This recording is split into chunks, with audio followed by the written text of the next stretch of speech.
Angloamerická univerzita v Praze představila 3 nové studijní programy, které začne vyučovat od letošního září. Největší pozornost budí nový bakalářský obor psychologie. Ten má reagovat na aktuální nedostatek odborníků na duševní zdraví, se kterým se Česko dlouhodobě potýká. Máme studenty z více než 80 zemí. Vyučujeme pouze v anglickém jazyce. Máme smlouvy s mnoha mezinárodními společnostmi, kam naši studenti chodí na praxi. Studenti, kteří si nevěří, že by hned od prvního ročníku uměli absolvovat vysokoškolské předměty v angličtině. Nyní v nově otevíraných oborech budeme mít téměř celý první rok v češtině.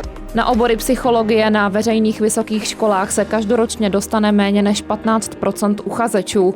Čekací lhůty na odbornou pomoc se běžně pohybují v řádu měsíců. Angloamerická univerzita na tuto situaci reaguje. Navíc s výukou v angličtině a důrazem na mezinárodní přesah.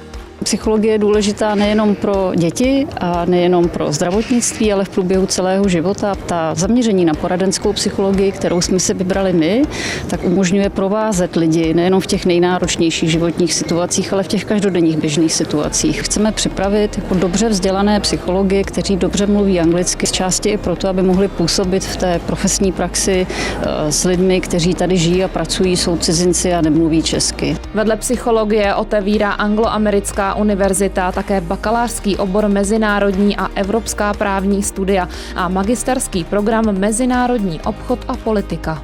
Výhodou studia těchto právních oborů u nás na Angloamerické univerzitě je interaktivní výuka, které vychází nebo jsou postaveny na principu tzv. Case studies, to znamená konkrétních případových studií. Máme tam modelaci soudního řízení. Prostě budeme maximálním způsobem používat a vycházet z toho, co potřebuje praxe. Magisterský program Mezinárodní obchod a politika je koncipován jako roční intenzivní studium, které propojuje svět biznesu s porozuměním veřejným politikám.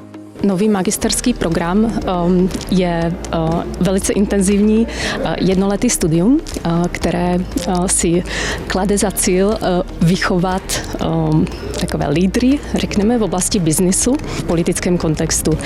To studium kombinuje jak strategické řízení, tak analýzu nějakých těch vládních politik a klademe velký důraz na kvantitativní dovednosti. Zájemci o studium se mohou hlásit až do naplnění kapacity jednotlivých programů. Pro přihlášky podané do poloviny září nabízí univerzita 50% slevu na školném. Podrobnosti najdou zájemci na webu Angloamerické univerzity.